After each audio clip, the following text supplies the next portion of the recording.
بسم اللہ الرحمن الرحیم۔ السلام علیکم ناظرین، پروگرام خبر کی خبر کے ساتھ میں ہوں آپ کا میزبان ڈاکٹر بلند اقبال۔ ناظرین، کراچی کو، خاص طور پہ اس شہر کو جو مسائل درپیش ہیں ان میں سب سے پہلے تو پانی کا مسئلہ ہے، اور اس مسئلے کو حل کرنے کے لیے کئی سال قبل ایک منصوبہ بھی اناؤنس کیا گیا، بنایا گیا، لیکن بدقسمتی سے تقریباً 11 یا 12 سال گزر جانے کے باوجود آج بھی وہ منصوبہ یعنی K4 کا منصوبہ صرف کاغذوں کی حد تک محدود ہے۔ کئی دفعہ اس پہ پلاننگ کی گئی، منصوبے کو شروع بھی کیا گیا، وفاقی حکومت کی جانب سے فنڈز بھی ریلیز کیے گئے، لیکن نہ جانے کیوں یہ منصوبہ شروع نہیں ہو پاتا۔ کبھی وفاقی حکومت کی جانب سے تاخیر، کبھی صوبائی حکومت کی جانب سے تاخیر۔ اس کے ساتھ ساتھ اگر ہم مزید مسائل کی بات کریں تو میئر کراچی کی جانب سے فنڈز کی کمی کا رونا ہے، ڈی ایم سیز کی جانب سے فنڈز کی کمی کا رونا ہے، سٹاف کی کمی کا رونا ہے، جس کی وجہ سے شہر کو صاف نہیں کیا جا سکتا۔ دوسری جانب کراچی کے جو بلدیاتی ادارے ہیں یعنی KMC اور DMCs، جس میں میجورٹی یا جو خاص طور پہ میئر کراچی کی بات کی جائے یا 4 DMCs کے چیئرمین کی بات کی جائے تو وہ تمام متحدہ قومی موومنٹ پاکستان سے تعلق رکھتے ہیں، لیکن جو بلدیاتی ادارے ہیں جیسے KDA یا سندھ بلڈنگ کنٹرول اتھارٹی یا ایسے دوسرے ادارے یا سالڈ ویسٹ مینجمنٹ سسٹم، وہ تمام سندھ حکومت کے انڈر میں ہیں۔ یعنی کراچی کا بلدیاتی نظام کچھ تیتر اور بٹیر کی مانند رکھتا ہے، یعنی کچھ مکسڈ سسٹم ہے جو کبھی شاید بیلنس نہیں ہو پاتا۔ یہی وجہ ہے کہ صوبائی حکومت اور متحدہ قومی موومنٹ پاکستان میں اختلافات نظر آتے ہیں۔ ساتھ ہی ساتھ اب پاکستان تحریک انصاف کی جانب سے بھی مختلف اختلافات اور احتجاج کا سلسلہ بھی جاری، جس کی ایک بڑی وجہ کراچی کے بجلی کا مسئلہ ہے۔ کراچی کی بجلی، جس کے بارے میں یہ کہا جاتا ہے کہ ایک طرف تو غیر اعلانیہ لوڈ شیڈنگ کی جاتی ہے K-Electric کی جانب سے، دوسری جانب صارفین کو بھاری بل پکڑا دیے جاتے ہیں جو کہ کبھی سپلیمنٹری بلز کی مد میں ہوتے ہیں، کبھی ایوریج بلنگ کی مد میں لیے جاتے ہیں، کبھی پر یونٹ پرائس انکریز کر دی جاتی ہے۔ اور خاص بات یہ ہے کہ گورنر ہاؤس میں میٹنگز بھی ہوتی ہیں، بریفنگز بھی ہوتی ہیں، لیکن اس کے ساتھ ساتھ نیپرا کی جانب سے پرائس یعنی یونٹ پرائس کو انکریز کرنے کی اپروول دینے میں ایک لمحے کی بھی تاخیر نہیں ہوتی۔ آخر ایسی کیا وجہ ہے؟ گزشتہ روز متحدہ قومی موومنٹ کی جانب سے ایک پریس کانفرنس کی گئی۔ متحدہ قومی موومنٹ کے سینئر ڈپٹی کنوینر جناب عامر خان نے یہ پریس کانفرنس کی، ان کے ہمراہ کنور نوید جمیل اور میئر کراچی وسیم اختر بھی موجود تھے، جس میں K-Electric کی ناانصافیوں کا ذکر کیا گیا، احتجاج بھی اپنا ریکارڈ کرایا گیا اور ساتھ ہی ساتھ آگے کے لائحہ عمل کا اعلان کرنے کا بتایا گیا۔ یعنی ابھی لائحہ عمل جو ہے وہ اس کا فیصلہ نہیں کیا گیا ہے، لیکن کوئی نہ کوئی لائحہ عمل ضرور اختیار کیا جائے گا۔ پھر اس پریس کانفرنس میں کچھ ایسی باتیں بھی ہوئی جو کیمرے کی آنکھ اور میڈیا کے مائک نے بھی کیچ کی، جو آف دا ریکارڈ باتیں تھیں، لیکن بہرحال یہ تمام چیزیں میڈیا کی خبروں کی زینت بھی بنی۔ آج اسی حوالے سے ہم ایک خصوصی انٹرویو کرنے آئے ہیں اور یہ تمام ان چیزوں کے حوالے سے بھی بات کریں گے، اس کے علاوہ ڈی لمیٹیشن کی بات بھی کریں گے اور بہت سی باتیں کریں گے۔ کراچی کی اگر بات کی جاتی ہے اور متحدہ قومی موومنٹ پاکستان کی بات کی جاتی ہے تو سب سے اہم شخصیت جو کہ بہت ووکل بھی ہیں اور مختلف اوکیزنز پہ، مختلف موضوعات پہ بہت کھل کے بھی بات کرتے ہیں، تو آج ہماری خصوصی درخواست پہ انہوں نے ہمارے لیے وقت نکالا ہے۔ ہمارے ساتھ موجود ہیں متحدہ قومی موومنٹ پاکستان کے سینئر ڈپٹی کنوینر جناب عامر خان صاحب۔ السلام علیکم۔ جی وعلیکم السلام ڈاکٹر صاحب، بہت شکریہ۔ سر آپ کا شکریہ، آپ نے ہمارے لیے وقت نکالا ہماری درخواست پہ۔ بہت دنوں سے ہم کوشش کر رہے تھے کہ آپ سے 1 to 1 رمضان کے بعد سے ایک الگ سے کراچی کے مسائل کے حوالے سے 1 to 1 گفتگو کرتے ہیں۔ سر آغاز کرتے ہیں سب سے پہلے کل کی پریس کانفرنس سے، جو K-Electric کے لیے یا اس کی جو ناانصافیاں ہیں ان کے حوالے سے کی گئیں۔ سر تھوڑا ماضی پہ اگر بات کریں تو یہ وہی K-Electric ہے جس وقت پرائیویٹائز کی گئی تھی، اس وقت متحدہ قومی موومنٹ کی جانب سے ویلکم کیا گیا تھا کہ اچھی بات ہے K-Electric کو پرائیویٹائز ہونا چاہیے، کیا کہتے ہیں سر؟ ڈاکٹر صاحب، میں اس وقت میں MKM کا حصہ تو نہیں تھا، لیکن بہرحال جواب تو دینا ہے مجھے۔ جس وقت میں یہ پرائیویٹائز کی گئی تو بالکل ایسا ہی تھا کہ MKM نے ویلکم کیا تھا کہ ٹھیک ہے بھائی پرائیویٹائز ہو جائے۔ گورنمنٹ کا ادارہ تھا کہ KESC کے نام سے یہ چل رہا تھا، تو MKM کا اس وقت میں موقف شاید یہ رہا ہو کہ ایک پرائیویٹ ادارہ ہو جائے گا، اس میں زیادہ بہتری آ جائے گی اور فنڈس آئیں گے، وہ اس پورے نظام کو اس کے اندر بہتری لائیں گے اور اس کو اپ گریڈ بھی کریں گے۔ لیکن بدقسمتی سے بالکل اس کے برعکس ہو گیا. جس گروپ نے یہ ادارہ لیا اس نے بجائے اس کے کہ یہاں پر اس کے پورے نظام کو اپ گریڈ کرتے, بہتری کرتے, انہوں نے اپنا مقصد ہی صرف یہ بنا لیا کہ یہاں سے صرف پیسے وصول کرنے ہیں, اوور بلنگ کر کے اربوں روپے کمانے ہیں, اور یہاں کے بجلی کے نظام کو درست نہیں کرنا ہے. اور اس کی مثالیں بہت سارے میں حوالے دے دوں گا ابھی اس گفتگو کے اندر. مثال کے طور پر ان کو اگر بجلی کی شارٹیج ہوتی ہے تو ان کو فرنس آئل سے بجلی بنانا چاہیے. ان کا پورا نظام ہے, لیکن یہ جان بوجھ کے نہیں بناتے. فرنس آئل سے بجلی نہیں بناتے, مہنگی پڑتی ہے. وہ بجلی ان کو مہنگی پڑتی ہے. یہ اس کو ڈیلے کرتے ہیں تاکہ عوام کا دباؤ بڑھے, پریشر بڑھے حکومتوں کے اوپر, اور پھر حکومتیں مجبور ہوتی ہیں عوامی دباؤ میں کہ ان کو گیس جو ہے وہ دی جائے اور ان کو نیشنل گریڈ سے ان کو بجلی سپلائی کی جائے, جو کہ ان کو سستی پڑتی ہے, اور یہ عوام کو اسی ریٹ پہ دیتے ہیں. اچھا سر, آپ کی کہنے پہ, آپ کی درخواست پہ کل آپ نے پریس کانفرنس میں بھی اس بات کا ذکر کیا کہ خاص طور پہ ان کی جو گیس کی جو ریکوائرمنٹ تھی اس کے حساب سے 140 MMCFD کی جگہ ان کو 280 MMCFD دی گئی, اور اسی طرح فرنس آئل کی جو کمی تھی وہ بھی پوری کی گئی, پلس نیشنل گریڈ سے مزید بجلی دینے کی بات کی گئی, لیکن کہ الیکٹرک نے انکار کر دیا. سر ذرا تفصیل بتا دیجیے گا. 140 MMC جو وہ تھی گیس ان کو دی جاتی تھی, اس پہ ہم عوامی ظاہر ہے کہ گزشتہ 3 مہینے 4 مہینے سے لوڈ شیڈنگ بہت زیادہ ہو رہی ہے. اس پہ ہم نے بھی حکومت سے درخواست کی, تو ہمارے اس درخواست کو انہوں نے مانا. ہم نے کہا کہ بھائی عوام بہت اس سے زیادہ اس سے متاثر ہو رہے ہیں, تو انہوں نے 140 سے اس کو ڈبل کر دیا, 280 اب ان کو مل رہی ہے. اسی طرح ان کو 650 میگا واٹ بجلی جو ہے نیشنل گریڈ سے مل رہی تھی, اس میں بھی ہم نے اضافہ کروایا, وہ تقریباً لگ بھگ کوئی 800 اس میں ان کو مل رہی ہے. اور وفاق دے سکتا ہے, اس لیے کہ وہاں بجلی ہے, وہ 500 اور میگا واٹ دینے کو تیار ہیں, لیکن ان کا سسٹم ہی اتنا ناکارہ ہے کہ اس کو ہینڈل ہی نہیں کر سکتے. یعنی میں جس طرف نشاندہی کر رہا ہوں کہ اس سسٹم کو اپ گریڈ کرنے کی ضرورت ہے. ان کے جتنے ٹرانسفارمرز لگے ہوئے ہیں وہ اوور لوڈ ہو جاتے ہیں. جب بجلی کی کا استعمال بڑھتا ہے تو وہ اوور لوڈ ہو جاتے ہیں, اور اس کے بعد وہ ٹرپ کر جاتے ہیں. تو ان کو ٹرانسفارمر بڑھانے چاہیے, یہ وہ بڑھاتے ہی نہیں ہیں, اوور لوڈ ہو جاتے ہیں, اور وہ پھر پورا سسٹم بیٹھ جاتا ہے. اور اس کے ساتھ ساتھ ان کو جو ان کی گاڑیاں ہیں ان کی تعداد پوری نہیں ہے, کہیں فالٹ آتے ہیں تو گاڑیاں ہی اویلیبل نہیں ہوتی ہیں. کہتے ہیں کہ ہیں ہمارے پاس پورے ہیں, بھائی اگر مینٹیننس آپ نے صحیح کر لی ہے تو پھر دوبارہ سے فالٹ وہی کیوں آ رہا ہے اس علاقے کے اندر. تو صرف ان کا اچھا, اس کے ساتھ ساتھ رویے, اس ادارے کی جو مینجمنٹ ہے اس کے رویے اتنے خراب ہیں کہ وہ کسی کو خاطر میں لانے کو تیار ہی نہیں ہے. وہ بالکل فرعون بن کے ایک مافیا کا انہوں نے انداز اختیار کر لیا ہے کہ کوئی ان کو کچھ کہے تو وہ ان کو سننا ہی نہیں ہے. جو ان کی اس وقت مینجمنٹ بیٹھی ہے ان سے ہمارے سارے MPs بھی میٹنگ کر چکے ہیں. ایون جو ابھی لاسٹ میٹنگ کا حوالہ آپ نے بھی دیا کہ گورنر ہاؤس میں ایک میٹنگ ہوئی جس میں عمر صاحب اسلام آباد میں تھے. گورنر صاحب نے بے بسی کا اظہار کر دیا.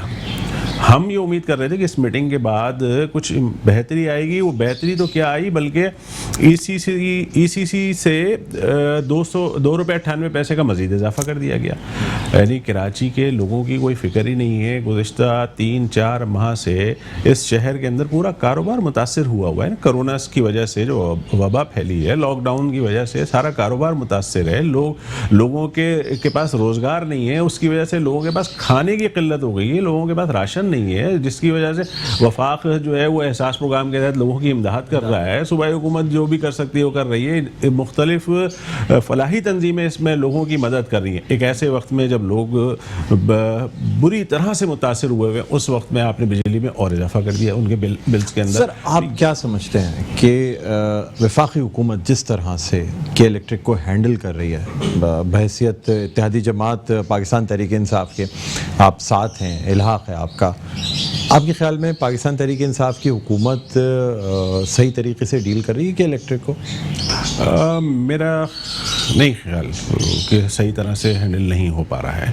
وفاق کو اس کے اوپر اپنا کردار ادا کرنا پڑے گا، اور خاص طور سے عمران خان صاحب کو اس کے اوپر اب اپنا کردار ادا کرنا پڑے گا کہ یہ کے الیکٹرک جب وفاقی وزیر کو بھی خاطر میں نہیں لا رہی ہے تو پھر تو آخری امید پھر عمران خان صاحب ہی رہ جاتے ہیں کہ وہ اس کے اوپر کوئی ایکشن لیں، اور ان کو لینا چاہیے. کراچی سے انہوں نے ووٹ لیے ہیں، کراچی سے انہوں نے سیٹیں حاصل کی ہیں، تو ان کو یہاں کے لوگوں کی تکلیف کا بھی احساس ہونا چاہیے. ان کو فل فور یہ جو اضافہ کیا ہے ₹2.98 کا، ان کو یہ اضافہ واپس لینا چاہیے. اور اب تو آپ دیکھ رہے ہیں کہ پی ٹی آئی کے اپنے نمائندے جو ہے وہ احتجاج پہ دھرنے پہ بیٹھے ہوئے ہیں. یہ نوبت آ گئی ہے. تو وفاق کو اپنا کردار ادا کرنا چاہیے. اور جیسا کہ پہلے آپ نے اپنی گفتگو میں فرمایا کہ ہم اگلا مرحلے کی طرف جانے کا سوچ رہے ہیں، تو ہم نے طے کر لیا ہے. کل کی پریس کانفرنس میں شاید وہ ابہام رہ گیا ہے، تو ہم اسی آنے والے ہفتے میں ہم اسلام آباد میں ہم مظاہرہ کرنے، ہمارے تمام ممبران اسمبلی، صوبائی اسمبلی کے بھی، نیشنل اسمبلی کے بھی، سینیٹرز، یہ سب وہاں پر ہوں گے. اور وہاں پر ہم جا کر کراچی کی جو یہ پرابلم ہے کہ الیکٹرک کی جو بدماشی ہے، اس کے حوالے سے ہم وہاں پر ہم مظاہرہ کریں گے اور پارلیمنٹ کے سامنے کریں گے.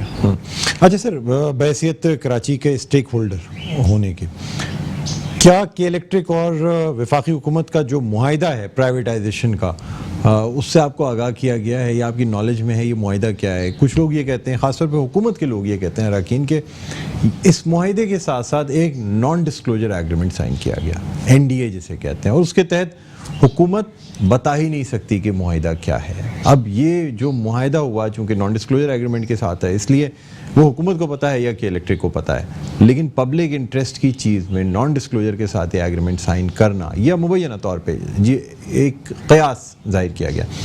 آپ کی نالج میں ہے کہ کیا معاہدہ کیا گیا وفاقی حکومت اور کہ الیکٹرک کے درمیان؟ نہیں ڈاکٹر صاحب، جس طرح ظاہر ہے کہ آپ لوگ بھی میڈیا کے لوگ ہیں، آپ لوگوں کے بھی بڑے سورسز آپ نکال لیتے ہیں چیزیں، تو آپ نہیں نکال پائے تو ہم کہاں سے نکال پائیں گے؟ تو ہمارے علم میں بھی وہ اس طرح کا کوئی معاہدہ، اس کی تفصیلات ہمارے سامنے نہیں ہیں. ہم تو یہ کہتے ہیں کہ دیکھیں، یہ ادارہ جو ناکام ہو گیا ہے، کراچی کی بجلی کے معاملے کو بہتر کرنے کے لیے لوگوں کو سہولت نہیں دے پا رہے ہیں. 8 گھنٹے، 10 گھنٹے، 12 گھنٹے ان علاقوں میں بھی لوڈ شیڈنگ ہو رہی ہے کہ جن علاقوں سے 100% بلنگ ہے آپ کی. تو اچھا، دوسرا ایک کام یہ کرتے ہیں، یہ جو میٹر ریڈر ہیں جو آگے ریڈنگ کرتے ہیں، وہ ڈیلے کرتے ہیں، جان بوجھ کے ڈیلے کرتے ہیں. یعنی اگر کسی کا 10,000 بل اس مہینے کا آ گیا ہے، تو اگر وہ پہلی تاریخ کو یا 2 تاریخ کو میٹر ریڈ کر لیں گے تو اس کے ریٹ، اس کی قیمت کم ہوگی. اوسطاً اس کے ڈیلے کرتے ہیں تاکہ اوسطاً ان کو زیادہ بل ہو تو اس کے اوپر زیادہ چارج کرتے ہیں. تو ہر طرح سے کراچی کا خون نچوڑ رہے ہیں اور کچھ کرنے کو تیار نہیں ہے. وفاق کو اس کے اوپر فوراً ایکشن لینا چاہیے، اور نہیں مانتے ہیں تو ان کو وفاق کو ٹیک اوور کر لینا چاہیے کہ الیکٹرک کو اپنے کنٹرول میں لیں.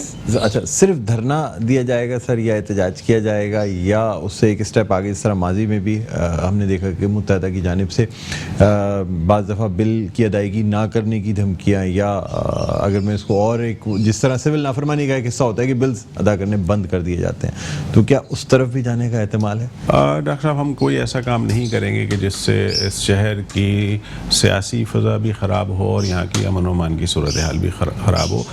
پہلے ہی 3-4 ماہ سے جو ملک کی معیشت کا حال ہے، تو مزید کوئی ایسی چیز کر کے کہ جس سے یہاں کا جو ہمارا کراچی کی عوام ہے، جو جن کے پاس روزگار نہیں ہے، جو روزمرہ روز کی بنیاد پہ کام کرتے ہیں اور روز کماتے ہیں اور روز کھاتے ہیں، ہم ایسی کوئی سچویشن کریٹ نہیں کریں گے کہ جس سے کسی عوام کو ہم متاثر کریں. ہاں، وفاق میں ہم دباؤ بڑھاتے رہیں گے اور اسلام آباد میں پارلیمنٹ کے سامنے جا کر ہم کھڑے ہو جائیں گے. وہاں پر پرائم منسٹر صاحب، اجلاس بھی نیشنل اسمبلی کا چل رہا ہے اور منسٹرز بھی ہوں گے، تو ہم وہاں پر یہ مطالبات رکھیں گے کہ بھئی یہ فوری طور پر اس کے الیکٹرک کو لگام دی جائے اور ان کو پابند کیا جائے کہ یہاں کراچی شہر سے جو منتخب نمائندے ہیں ان کی بات کو وہ سنیں اور ان کی بات کو سن کر اس پر عمل بھی کریں.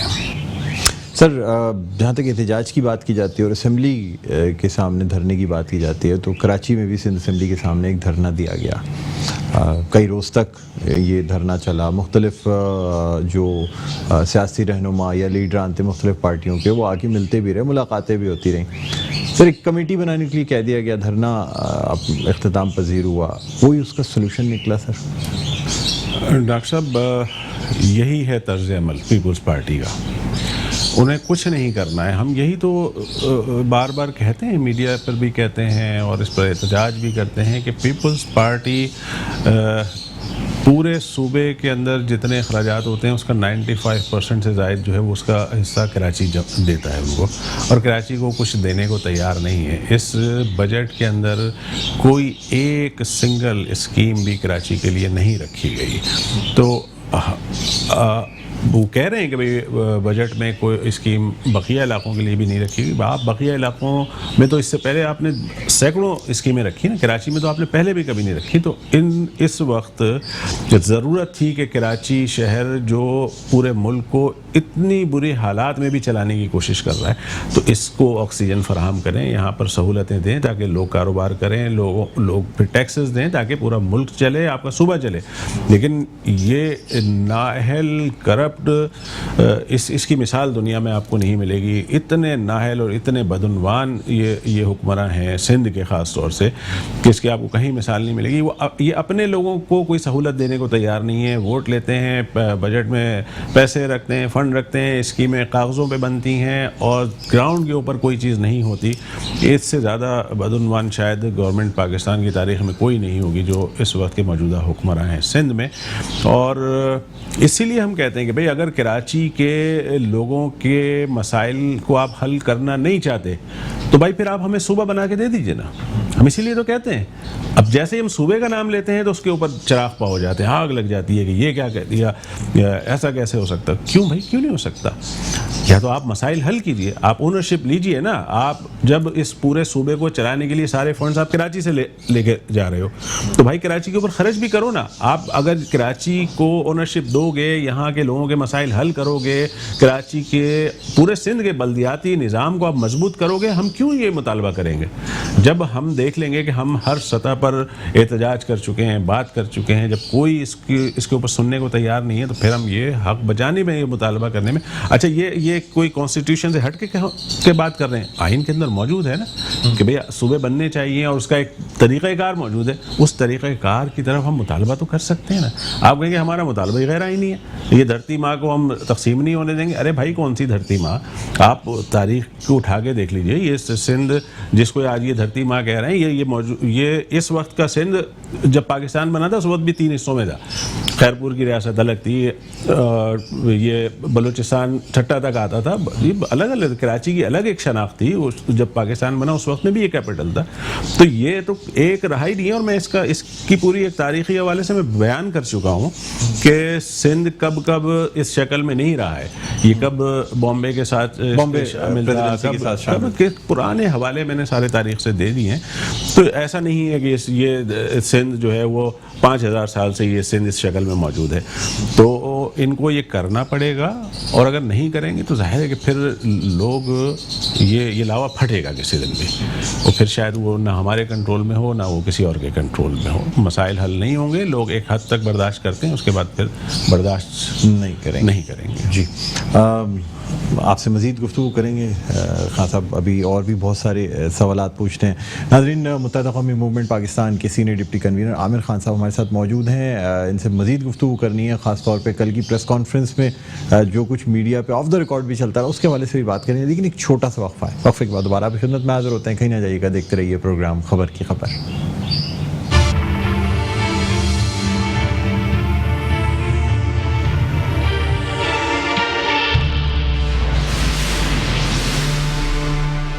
جی ناظرین، ویلکم بیک، آپ دیکھ رہے ہیں پروگرام خبر کی خبر، میں ہوں آپ کا میزبان ڈاکٹر بلند اقبال۔ ہمارے ساتھ موجود ہیں متحدہ قومی موومنٹ پاکستان کے سینئر ڈپٹی کنوینر جناب عامر خان صاحب، اور جس طرح بریک پہ جانے سے پہلے میں نے کہا تھا کہ ہم ان سے سوال بھی کریں گے، خاص طور پہ کل کی پریس کانفرنس سے قبل مائک نے جو آواز کیچ کی، اور چونکہ ایک اہم پریس کانفرنس ہونی تھی اس حوالے سے سوال کرنا چاہیں گے۔ سر، کل کا جو دن تھا نا بڑا ہیپننگ والا دن تھا پریس کانفرنسز کے حوالے سے. ایک طرف علی زیدی صاحب نے اپنی پریس کانفرنس کی, اس پہ بھی ہم بات کریں گے. اس کے بعد پھر متحدہ قومی موومنٹ پاکستان کی پریس کانفرنس, اور ایک اور اہم پریس کانفرنس جو کہ ہونے جا رہی تھی شام 4 بجے, جو مہاجر قومی موومنٹ کے چیئرمین آفاق احمد صاحب کی پریس کانفرنس تھی. اچھا سر, کچھ حلقے اب بھی کہتے ہیں کہ شاید آپ کے اور آفاق احمد صاحب کے درمیان تعلقات موجود ہیں, یا یہ کہ غیر رسمی نہیں تو رسمی تعلقات ضرور ہیں. لیکن کل جو کچھ باتیں آپ کی پریس کانفرنس سے قبل ہوئیں, اس سے شاید کافی حد تک جو چیزیں, یعنی جس حوالے سے پریس کانفرنس کی جانی تھی, اس کی وجہ کچھ ختم ہوتی نظر آئی. کیا کہتے ہیں سر؟ آپ کے سوال کے 2 جواب ہیں اس کے. ایک پہلا جو آپ نے کہا, تو کل کی پریس کانفرنس سے ایک بات ہماری سمجھ میں یہ آئی کہ جب ہم 1 گھنٹے کی پریس کانفرنس کرتے ہیں تو وہ تو میڈیا پہ چل نہیں سکتی. تو آئندہ ہم کوشش کریں گے کہ ہم کانوں میں تھوڑی سی بات کر لیں تاکہ وہ پھر میڈیا پہ چلے گی. بالکل. اچھا, دوسرا یہ ہوا کہ کل مجھ سے ایک سوال وسیم بھائی نے کر لیا جو میرے نالج میں تھا, میں نے وہ بول گیا, غلطی ہوئی ہے. یہ ایک غلطی ہو گئی ہے کہ مائک ہم کو احساس نہیں ہوا کہ مائک سامنے رکھے ہوئے ہیں اور ہم یہ بات کر گئے, اور میڈیا نے اس کو بہت زیادہ ہائی لائٹ کیا. اور بہرحال مہمان تھے جو رپورٹرز اور جو کیمرہ مین آئے ہوئے تھے وہ ہمارے مہمان تھے. اب اپنے مہمان ہی ہمارے ساتھ یہ کرتے ہیں تو ہم شکوہ کس سے کریں سر؟ لیکن وہ جو بات کی گئی اس کو اون کرتے ہیں آپ؟ جہاں تک اس کا اگلا حصہ آپ کے سوال کا, میں تھوڑی سی اس کی وضاحت کر دوں نا کہ یہ ہوا کیا. میں جس زمانے میں یہ بات, جس پیریڈ کا اس میں ذکر آیا ہے, اس وقت میں ایم کیو ایم حقیقی 2 حصوں میں بٹی ہوئی تھی. ایک کو میں لیڈ کر رہا تھا اور ایک کو آفاق صاحب, یعنی ہم لوگوں کے آپس میں اختلافات تھے اور ہم الگ الگ تھے. اور یہ ملاقات جیل میں ہوئی تھی, جس کا میں نے ذکر بھی کیا ہے کہ بھئی میرے اچھا جیل میں اگر اس وقت کا وزیر داخلہ رات میں آئے اور اس کے لیے دروازے کھلیں, جیل کا ایک سسٹم ہوتا ہے کہ مغرب کے وقت جو ہے نا بیرکس بند ہو جاتی ہیں, اس کے بعد رات کو 10 بجے 11 بجے اگر کوئی آتا ہے اور بیرک کھلتی ہے تو یہ بات جیل میں چھپ نہیں پاتی. پوری جیل میں دوسرے دن پتہ تھا کہ یہ آئے ہیں وزیر داخلہ صاحب اور یہ ملاقات ہوئی ہے. تو میں نے اپنے جس طرح پوری جیل میں باقی لوگوں کو علم میں تھا اسی طرح میرے علم میں بھی آ گیا. جیل کے اندر اور آفاق صاحب بھی اسیر تھے, الگ الگ بیرکوں میں تھے, ایک جگہ نہیں تھے, الگ الگ تھے. تو میرے علم میں بھی یہ بات آئی اگلے دن کہ بھئی اس طرح رات میں وزیر داخلہ صاحب آئے تھے اور آفاق صاحب کی بیرک میں گئے تھے. اور اس کے بعد اگلی بات کہ پیسے اور یہ بات بھی جیل میں ہی لوگوں سے ایک سے دوسرے تک منتقل ہوتی رہی اور میرے علم میں بھی ہے. میں نے اس میں ذکر, میں نے اپنی بات میں بھی یہی کہا ہے کہ میرے علم میں بھی ہے ایسا ہوا تھا, تو میں اس وقت جیل میں تھا. تو جس میرے علم میں کوئی بات آئی ہے, میں اس کا کوئی گواہ نہیں ہوں اور میرے پاس اس کا کوئی ثبوت نہیں ہے. کل کی بات سے یقیناً آفاق بھائی تھوڑا سا فیل کر رہے ہوں گے کہ یہ کیا بول دیا. اس کا جواب دیکھیں, میں گواہ نہیں ہوں, ملاقات کو تو انہوں نے اون کیا ہے. اگلی بات کو آفاق صاحب خود کلیئر کر سکتے ہیں اور وہ اس کی وضاحت کر سکتے ہیں. اور 22 اگست سے پہلے تو ایم کیو ایم حقیقی اور ایم کیو ایم کے ریلیشن آپ کے علم میں ہیں. 22 کے بعد پھر ہمارے معاملات بہتر ہونا شروع ہوئے تھے اور ہم ایک دوسرے کے پروگرامز میں آنے لگے تھے, ایک دوسرے سے ملنے لگے تھے, بہت بہتری آ گئی تھی. اگر ان کو میری اس بات سے کوئی تکلیف پہنچی ہے, جو کہ یقیناً پہنچی ہوگی, تو میں معذرت ان سے چاہوں گا. اچھا سر, ان کا یہ کہنا ہے کہ جیل میں یہ ملاقات ہوئی نہیں بلکہ ان کو آغا خان ہاسپٹل لے کے جایا گیا جہاں پہ یہ موجود تھے. لیکن ویسے اگر دیکھا جائے تو جیل سے رات میں ایک جو کہ اسیر ہو اس کو لے کے جانا ممکن لگتا نہیں. آپ یہ کہتے ہیں کہ جیل میں جو بات پھیلی تھی وہ یہ تھی کہ ذوالفقار مرزا صاحب اس وقت کے وزیر داخلہ خود آئے تھے. اس وقت کے اگر آپ اس وقت کا ایک ریکارڈ نکالیں گے اخبارات کا, تو ایک غالباً جیو کے ہی ایک رپورٹر تھے انہوں نے یہ رپورٹ کی تھی چیزیں نا. اس وقت میڈیا پہ یہ چلا تھا کہ کوئی, انہوں نے نام نہیں لیے لیکن انہوں نے کہا تھا کہ بھئی کوئی اہم شخصیت رات میں جیل میں آئی ہے. یہ تو میڈیا پہ چلا ہے. یہ تو غالباً کچھ شیروانی, عمران شیروانی کیا نام ہے ان کا, وہ رپورٹر تھے, آج کل کسی اور چینل پہ ہیں. تو انہوں نے یہ رپورٹ کیا تھا کہ کوئی گاڑی آئی ہے, اس میں عزیر بلوچ کا بھی ذکر تھا. اب مجھے نہیں معلوم کہ اس میں عزیر بلوچ تھے نہیں تھے, کیا معاملہ ہے, لیکن یہ تو رپورٹ ہوا ہے. تو اسی طرح اگلے دن جیل میں یہ بات جس طرح پھیلتی ہے ایک بات, اس طرح میرے علم میں بھی آئی تھی. اچھا سر, جو سافٹ کارنر جس طرح آپ نے معذرت بھی کی آفاق صاحب سے, اور ابھی آپ نے مطلب یہ کہا, جو سافٹ کارنر نظر آتا ہے, یا ہم نے ملاقاتیں بھی دیکھی آف دا ریکارڈ مختلف تقریبات میں, اس میں آپ کی ملاقات اکثر ہو جاتی ہے, تو ایک خوشگوار ماحول میں ملاقات رہتی ہے. اب اتنے ڈفرینسز نظر نہیں آتے. پلس جن نظریات کے تحت مہاجر قومی موومنٹ حقیقی بنائی گئی تھی, خاص طور پہ مہاجر قومیت کے لیے, اب ایسا لگتا ہے کہ شاید متحدہ قومی موومنٹ بھی کے بھی نظریات وہی ہیں کہ کراچی کے اردو اسپیکنگ عوام یا مہاجروں کے ساتھ جو زیادتی ہو رہی ہے اس کے لیے آواز اٹھانی ہے. تو سر کیا ہم کوئی مستقبل قریب میں کوئی ایسی بات سوچ سکتے ہیں کہ مہاجر قومی موومنٹ حقیقی جو ہے وہ متحدہ میں شامل ہو جائے, یا آپ لوگوں کے اختلافات بالکل ختم ہو جائیں؟ دیکھیں, اختلافات تو میرا خیال ہے کہ اب اس کے اندر وہ شدت یا وہ سختی یا وہ رہی نہیں. ہم ایک دوسرے کے یہاں جاتے ہیں, ملتے ہیں, ایک دوسرے کے پروگراموں میں بھی شریک ہوتے ہیں, اور سیاست میں اتنی گنجائش ہونی چاہیے. ماضی میں جتنا سخت رویہ رہا ہے دونوں جانب سے نہیں ہونا چاہیے. ایک دوسرے سے ملاقاتیں, چاہے کتنا ہی بڑا آپ کا سیاسی اختلاف ہو, کسی سے بھی ہو, وہ ایک سیاسی اختلاف ہونا چاہیے, اس کو دشمنی کی شکل اختیار نہیں ہونا چاہیے. تو بہتری ہے. اور ایم کیو ایم کا جو بیس ہے, جو اس کا ووٹر ہے, وہ ظاہر ہے کہ ان علاقوں سے تعلق رکھتا ہے, کراچی سے. اس میں زیادہ تعداد اردو اسپیکنگ ہیں, جو مہاجر ہیں, جن کو ہم مہاجر بولتے ہیں, ان کی زیادہ. تو ہم اگر ان کے حقوق کے لیے بات نہیں کریں گے تو پھر کس کے لیے کریں گے؟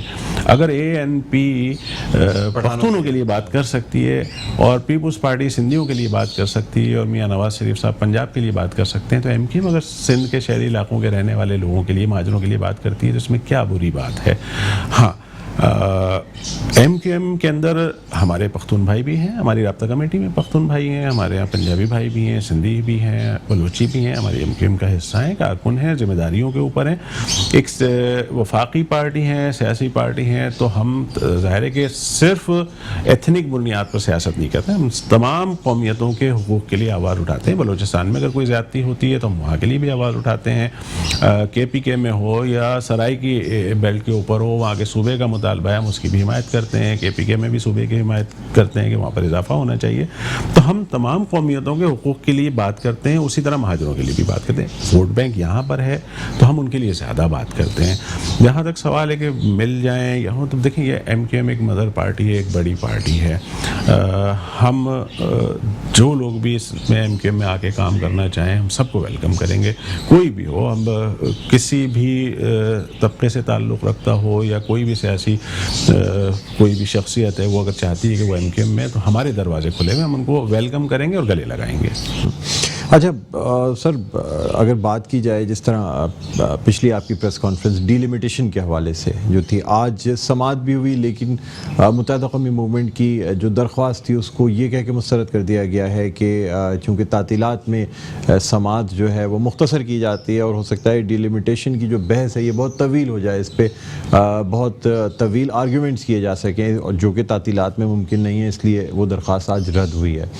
سر آپ کا اسٹینس پہلے تو جاننا چاہوں گا کہ جو کمیٹی تشکیل دی گئی ہے ڈیلیمیٹیشن کی, اس میں ڈپٹی کمشنرز اور اسسٹنٹ کمشنرز کو شامل کیا گیا ہے, اختلاف کیا ہے سر؟ دیکھیں یہ غالباً 2013 میں بھی اسی طرح کا ہوا تھا, اور اس کے اوپر اس سے پہلے غالباً سپریم کورٹ کا اور ہائی کورٹ کا غالباً ایک فیصلہ ہے, جو ہم نے اس وقت میں بھی ایک پٹیشن لگائی تھی, اور اس میں یہ فیصلہ ہے سپریم کورٹ کا کہ الیکشن کمیشن ایک ادارہ ہے, اس کے اپنے جو افسران ہیں, جو ان کے امپلائیز ہیں, ان کی سطح پہ ہی یہ کمیٹیاں تشکیل دی جاتی ہیں. اس وقت انہوں نے کرا یہ ہے کہ deputy commissioners assistant deputy commissioners کو ان حلقہ بندیوں میں کی کمیٹیوں میں شامل کرنے کا ایک فیصلہ ہم اس کے خلاف گئے کہ بھئی یہ اس کا حصہ نہیں ہو یہ وہی سکتے. کیس ہے ڈاکٹر فاروق نسیم صاحب نے لڑا. جی انہوں نے ہی لڑا تھا اور جیتے تھے, MKM جیتی تھی یہ کیس. تو ہم اسی فیصلے کو ساتھ لگا کے گئے ہیں عدالت میں کہ بھئی اس کو اس جو نوٹیفیکیشن جاری ہوا ہے اس کو کالعدم قرار دیں اور اس کو ختم کریں. اس میں اگر ڈسٹرکٹ مینجمنٹ اس کے اندر شامل ہوگی تو پھر ان کے اپنے سیاسی مفادات حکومتوں کے ہوتے ہیں, وہ اس کے اوپر اثر انداز ہوں گے, تو یہ نہیں ہونا چاہیے. اس وجہ سے ہم کورٹ میں گئے ہیں اور کورٹ نے ظاہر ہے کہ ان کا اپنا ایک وہ ہے کہ جون جولائی میں کورٹس بند ہوتی ہیں اور ایمرجنسی نوعیت کے کیسز وہ ڈیل کر رہے ہوتے ہیں. ہماری خواہش تھی کہ اس کے اوپر جلد ہو جائے, ٹیک اپ کر لے. کورٹ ظاہر ہے کورٹ کا معاملہ ہے, اس پہ کچھ کمنٹس نہیں کر سکتے اگر وہ کہہ رہے ہیں. ہم درخواست لگانے کا حق رکھتے ہیں اور عدالت اس کو مسترد کرنے کا حق رکھتی ہے, لیکن الحمدللہ یہ کیس چلے گا تو ہمیں پوری قوی امید ہے کہ اس کے اوپر فیصلہ ہمارے حق میں ہوگا. اچھا سر, اس میں کچھ ڈاکٹر فاروق نسیم صاحب سے کسی قسم کی معاونت یا اسسٹنس لینے کا ارادہ کیا گیا ہے, کیونکہ سر آپ کے سینیٹر ہیں, وہ مطلب ظاہر سی بات ہے آپ کی طرف سے حکومت میں نہ صحیح پاکستان تحریک انصاف کی طرف سے زیادہ ہیں, لیکن پھر بھی ایک کیس انہوں نے لڑا اور بہت اچھی طرح, بہت ویل پلیڈڈ کیس جسے کہا جاتا ہے متحدہ قومی موومنٹ پاکستان کا. کیا کہیں گے سر؟ جس وقت میں اب یہ پٹیشن ہم نے لگائی ہے اور آگے چل کے بھی فروغ بھائی پہلے ظاہر ہے کہ ایک فیڈرل منسٹر تھے, تو وہ تو کیس لڑ نہیں سکتے تھے, عدالت میں اپیئر نہیں ہو سکتے تھے, ایز اے منسٹر وہ یہ کام نہیں کر سکتے تھے. اور آگے بھی ہمیں نہیں پتا کہ وہ پھر دوبارہ سے کیبنٹ کا حصہ ہوں. تو ہم نے اس لیے ایک اور وکیل صاحب کیے تھے جو ہمارا یہ کیس لگے. فروغ بھائی نے جو کیس لڑا ہے وہ پورا کیس تو اس کا فائل کا حصہ ہے, اور اس سے ہی ہم جو پہلے انہوں نے آرگومنٹ کیے ہیں اور کیس جیتا ہے اس سے ہی مدد لیں گے. اور جہاں کہیں بھی ہمیں ان کی مدد اس میں درکار ہوگی, ہمارے وکیل صاحب کو بھی یقیناً ایک قابل وکیل ہیں, تو ہم ان سے مشاورت بھی کریں گے اور ان کی جو مدد درکار ہوگی وہ ظاہر ہے کہ منسٹر کی حیثیت سے عدالت میں تو پیش نہیں ہو سکتے, لیکن ہمیں گائیڈ ضرور کر سکتے ہیں, اور وہ ہم ان سے گائیڈنس لیتے ہیں قانونی معاملات پہ, ابھی بھی لیتے ہیں. ٹھیک ہے, مزید آپ سے گفتگو کریں گے سر, اور بہت سارے ایسے اہم مسائل ہیں جن پر ابھی بات چیت کرنی ہے. ایک چھوٹا سا وقفہ, ناظرین وقفے کے بعد دوبارہ آپ کی خدمت میں حاضر ہوتے ہیں. کہیں نہ جائیے گا, دیکھتے رہیے پروگرام خبر کی خبر.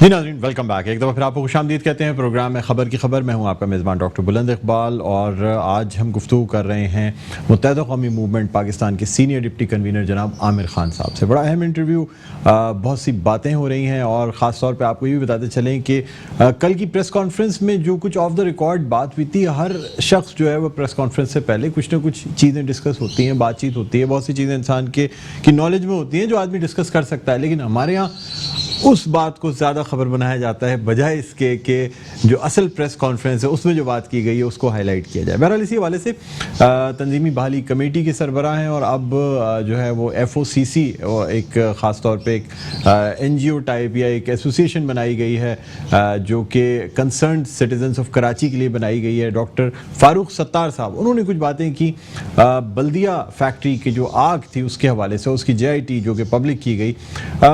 شاید ان کے خیال میں رؤوف صدیقی صاحب کا نام جو ہے وہ اس JIT میں موجود ہے, حالانکہ جب یہ JIT پبلک کی گئی تو اس میں موجودہ متحدہ قومی موومنٹ پاکستان کے کسی بھی رہنما کا نام موجود نہیں ہے. پھر بھی انہوں نے یہ کہا کہ شاید اس وجہ سے رؤوف بھائی کو پارٹی سے نکالا گیا ہے, یا اس قسم کی باتیں ہوئی. تو ہمارے ساتھ چونکہ ہماری خوش قسمتی عامر خان صاحب موجود ہیں, ان سے جاننا چاہیں گے سر کیا کہتے ہیں یہ باتیں فاروق بھائی نے کل کی آپ کی پریس کانفرنس کے بعد کہ بلدیہ فیکٹری کی آگ کی جو JIT ہے اس میں کچھ نام موجود ہیں. انہوں نے یہ کہا کہ ہاں MKM حقیقی ہے, کسی آدمی کا نام نہیں ہوگا, وہ کہہ رہے ہیں تو MKM کے لوگوں کا تو نام ہے. جہاں تک عماد صدیقی کی بات کریے کہ ان کے خیال میں ان کو پارٹی سے نکالا نہیں گیا ہے, وہ ریکارڈ چیک کریں. 2013 کا جنرل الیکشن ہوا تھا, اس کے بعد ایک واقعہ ہوا تھا 9-0 پر, اس کے بعد عماد صدیقی کو پارٹی سے نکالا گیا تھا. اچھا, اس کے علاوہ جو وہ بات کہہ رہے ہیں، ایک تو پرابلم یہ ہے فاروق بھائی کی کہ فاروق بھائی کو اب خواب میں بھی صرف عامر خان ہی نظر آتا ہے، اور آپ ان سے سوال کہیں کا کر لیں، آپ امریکہ کا کر لیں، افغانستان کا کر لیں، وہ اس کو ریلیٹ کر دیں گے کہ عامر خان نے قبضہ کیا ہوا ہے ایم کیو ایم پہ اور وہ اس طرح کیا، وہ ان کو ایک فوبیا ہو گیا ہے۔ تو جہاں تک رؤوف صدیقی بھائی کا تعلق ہے، وہ ایم کیو ایم پاکستان کا حصہ ہیں، اور فاروق بھائی اگر ایک دفعہ اس جے آئی ٹی کو پڑھ لیتے تو شاید وہ ایسی بات نہ کرتے۔ انہوں نے پڑھا ہی نہیں ہے اس جے آئی ٹی کو، اس میں کہیں رؤوف صدیقی کا نام نہیں ہے، رؤوف بھائی کا کہیں نام نہیں ہے اس میں۔ جے آئی ٹی کے بعد جو چالان پیش کیا گیا ہے اس میں کہیں رؤوف صدیقی بھائی کا نام نہیں ہے۔ ایک ایف آئی آر کٹوانے کے حوالے سے تذکرہ ہے۔ رؤوف بھائی نے اپنی وزارت سے استعفیٰ دیا تھا کہ یہ نہ سمجھا جائے کہ ایز اے وزیر وہ اس کے اوپر اثر انداز ہو رہے ہیں، اور جس حوالے سے کہتے ہیں کہ وہ اثر انداز ہوئے ہیں، تو ابھی پچھلے دنوں ہی ہیئرنگ ہوئی ہے اس کیس کی ہے، اور اس میں جو ایس ایچ او ہے اس سے پوچھا گیا، یہ سوال کیا گیا کہ آپ کے اوپر کوئی زور زبردستی کوئی دباؤ، اس نے ٹوٹلی ڈینائی کیا ہے کہ نہیں، میں ایک سرکاری افسر ہوں اور مجھے ایس ایس پی کی ہدایت پہ میں نے یہ سرکار کی مدعیت میں یہ ایف آئی آر کاٹی اور میرے اوپر کوئی دباؤ نہیں تھا۔ البتہ ایک کیریکٹر رحمان بولا صاحب، ان کے بیان میں یہ تذکرہ تھا رؤوف، تو جس وقت میں وہ بیان سامنے آیا، رؤوف بھائی ملک سے باہر تھے، سعودی عرب میں تھے، عمرے پہ گئے ہوئے تھے، جیسے ہی یہ بیان ان کی نظر سے گزرا تو وہ اگلی فلائٹ لے کے آئے ہیں اور خود عدالت میں جا کے کھڑے ہو گئے کہ بھئی اس میں میرا نام کا کہیں ذکر آ رہا ہے تو میں حاضر ہوں، مجھ سے آپ تحقیقات کر لیں، تفتیش کر لیں۔ اگر جے آئی ٹی میں ان کا نام تھا بقول ان کے فاروق ستار صاحب کے، تو پھر جے آئی ٹی بلا کے انویسٹیگیٹ کرتی ہے نا، تو رؤوف بھائی کو تو کبھی بلایا ہی نہیں گیا، اور ایک رحمان بولے صاحب نے ان کے نام کا تذکرہ کیا تو رؤوف بھائی خود عدالت میں پہنچ گئے، انہوں نے کہا، اور اس کے بعد ان کی ضمانت بھی ایکسیپٹ ہو گئی، اور ان کا اس کیس میں کہیں تذکرہ ہی نہیں ہے۔ تو ہم کیسے کہہ دیں؟ ہم یہی، ہمارا موقف یہ ہے کہ ایم کیو ایم پاکستان کے کسی فرد کا نام اس جے آئی ٹی کے اندر نہیں ہے، کسی کا نہیں ہے، ہم آج بھی اس موقف پہ قائم ہیں۔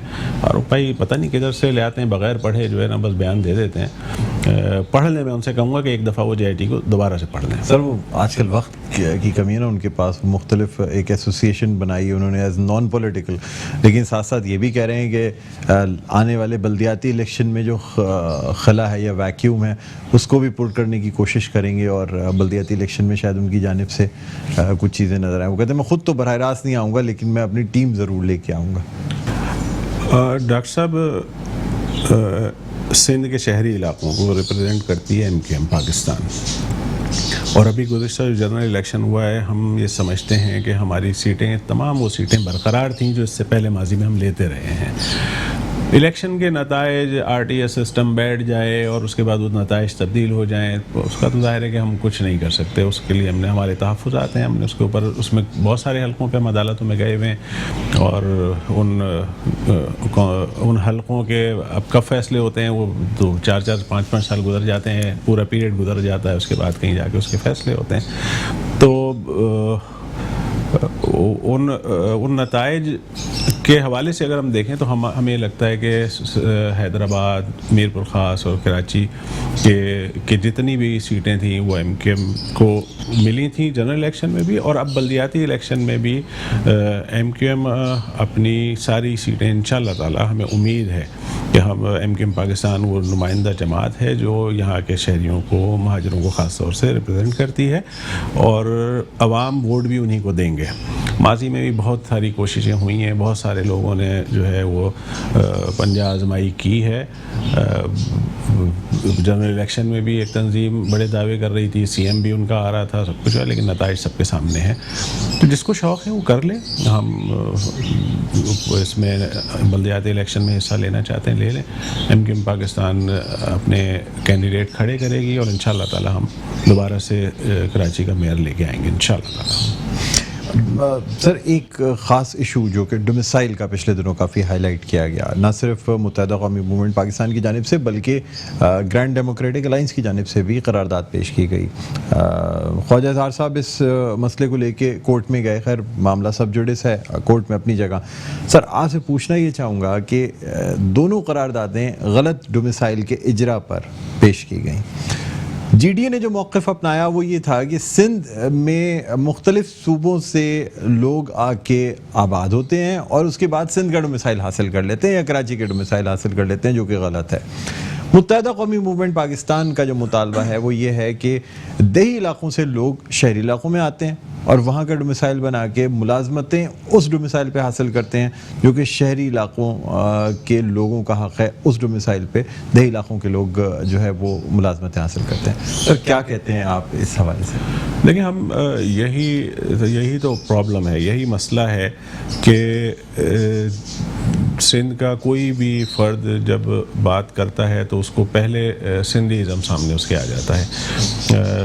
عجیب مذاق خیز بات نہیں لگتی آپ کو کہ جب وہ یہ بات کہہ رہے ہیں کہ دوسرے صوبے کا آدمی سندھ میں آ کر ڈومیسائل نہیں بنانا چاہیے یا وہ آ کے بنا لیتا ہے اور اس کے فائدے حاصل کرتا ہے، تو کیا سندھ پاکستان کا حصہ نہیں ہے؟ اگر ان کا موقف درست ہے، اگر وہ یہ کہہ رہے ہیں کہ بھئی یہ نہیں حاصل کرنا چاہیے، تو پھر کیا ایک ڈسٹرکٹ کا رہنے والا شخص کسی دوسرے ڈسٹرکٹ کا آگے ڈومیسائل بنا لے؟ یہ صحیح ہے؟ یعنی یہ دوہرا معیار ہے بالکل، کہ آپ کسی دوسرے صوبے کے آدمی کو تو آپ کہتے ہیں کہ وہ نہیں بنائے یہاں سے، لیکن دوسرے ڈسٹرکٹ کا آگے آدمی بنا لے ڈومیسائل، تو یہ آپ کے نظر میں یہ جائز ہے؟ تو اصول ایک جیسا ہونا چاہیے۔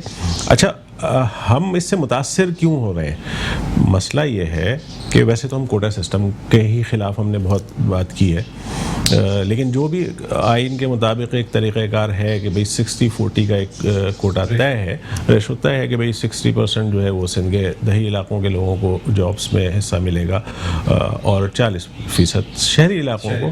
تو جب سندھ کے دیہی علاقوں سے لوگ آ کے شہری علاقوں کے ڈومیسائل بنا لیں گے اور خاص طور سے کراچی سے ڈومیسائل بنا لیں گے، تو پھر وہ 40% کوٹا کہاں جائے گا؟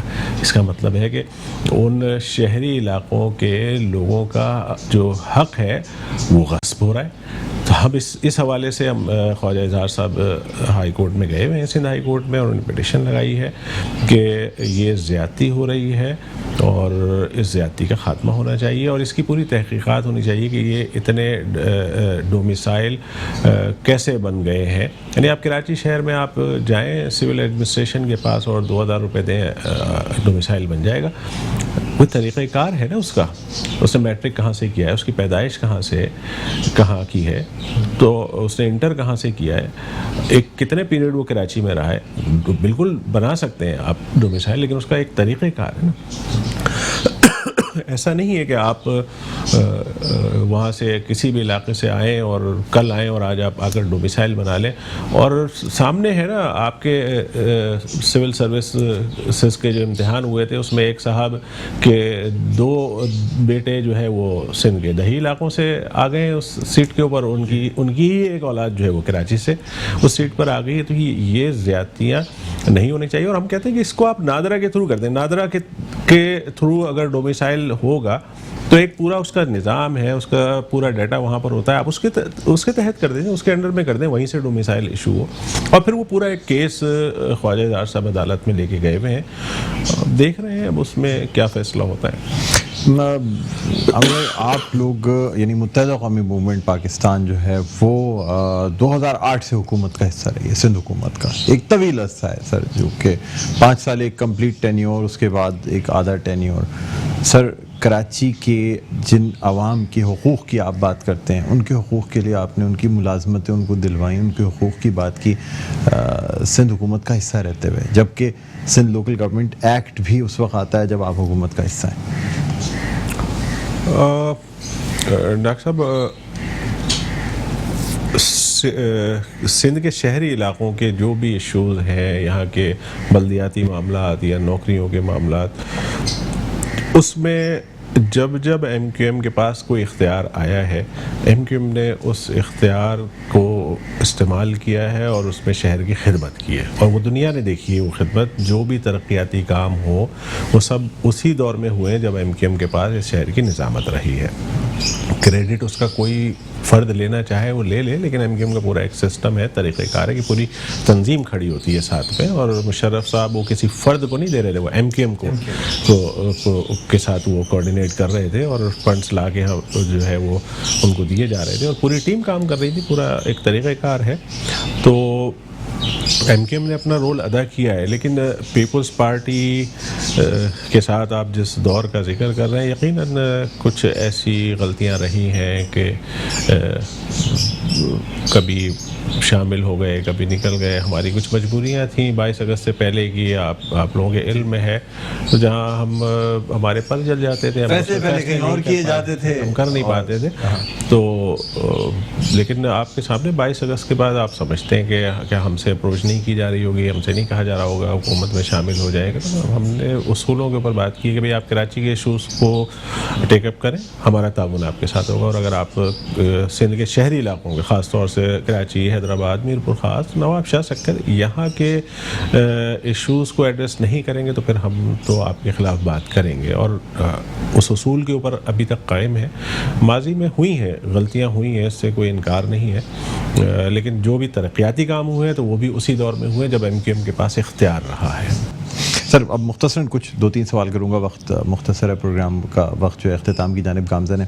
سر وفاقی حکومت نے جو بجٹ پاس کیا، جو ریلیز کیا گیا، آپ اس سے متفق ہیں؟ متحدہ قومی موومنٹ پاکستان کراچی کے حوالے سے جو کچھ اس میں رکھا گیا ہے.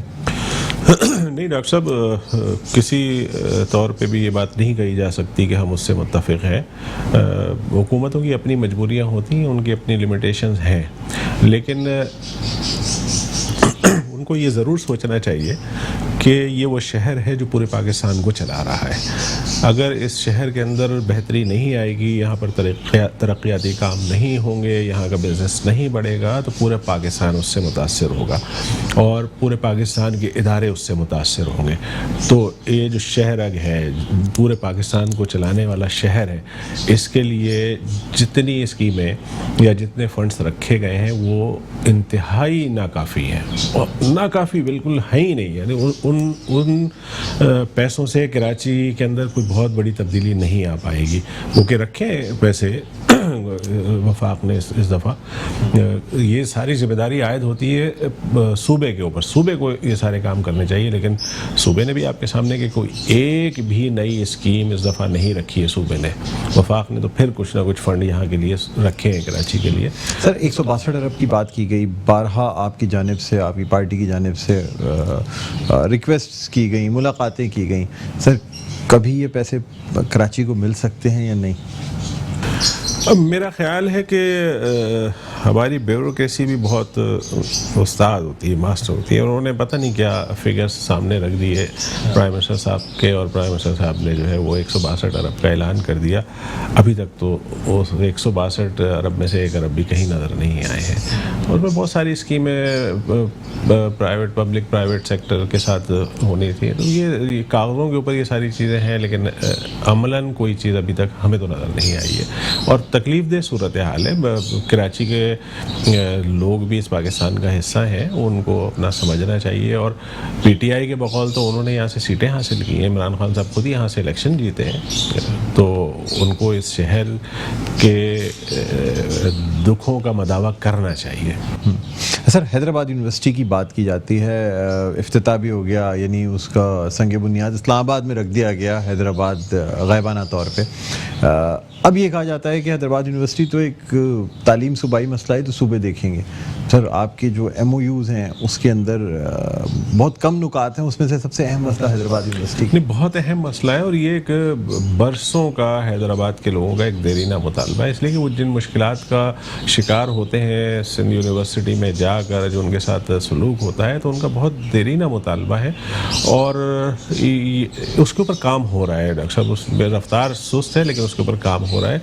حیدرآباد یونیورسٹی کے اوپر اس کی ڈاکومنٹیشن کا پروسیس ہے، چل رہا ہے، سست ہے، لیکن کام ہو رہا ہے. انشاءاللہ وہ بنے گی. سر آپ سے آخری سوال کرنا چاہوں گا، وفاقی حکومت سے متحدہ قومی موومنٹ ان جنرل خوش ہے، جبکہ دوسری منسٹری اور باقی تمام باتیں کی گئی تھیں ان حالات کے تناظر میں؟ نہیں ڈاکٹر صاحب، اگر آپ اس کا مختصر جواب مانگیں گے تو خوش تو نہیں ہے. خوش اس لیے نہیں ہے کہ ہم اپنے لوگوں کے مسائل حل نہیں کر پا رہے ہیں. جنہوں نے ہمیں ووٹ دیے، اگر ہم ان کے مسائل ہی حل نہ کر پائیں تو پھر ہمارا حکومت میں بیٹھنے کا کوئی فائدہ نہیں ہوگا. ہمارے لیے مشکل ہو جائے گی اور عوامی دباؤ ہمارے اوپر بڑھے گا کہ بھئی آپ کیوں بیٹھے ہوئے ہیں. تو کوشش کرنی چاہیے کہ وفاق کو کہ بھئی وہ اب سیریس ہو کے جو ہے یہاں کے سندھ کے شہری علاقوں کی طرف توجہ دیں. بہت شکریہ عامر خان صاحب، آپ نے وقت نکالا اور ہمارے پروگرام کے لیے وقت دیا. Thank you. ناظرین، متحدہ قومی موومنٹ پاکستان کے senior deputy convener Aamir Khan صاحب ہمارے ساتھ موجود تھے. ان سے بڑی اچھی گفتگو رہی، کافی مسائل پہ بات ہوئی، اور امید کرتے ہیں پھر آنے والے وقتوں میں خاص طور پہ اس احتجاج اور ان تمام چیزوں کے بعد ایک دفعہ پھر ان سے ہم گفتگو کا وقت لیں گے. بہرحال آج کے پروگرام کا وقت اپنے اختتام پر پہنچتا ہے. مجھے بلند اقبال کو اجازت دیجیے. اپنا بہت خیال رکھیے گا. اللہ حافظ.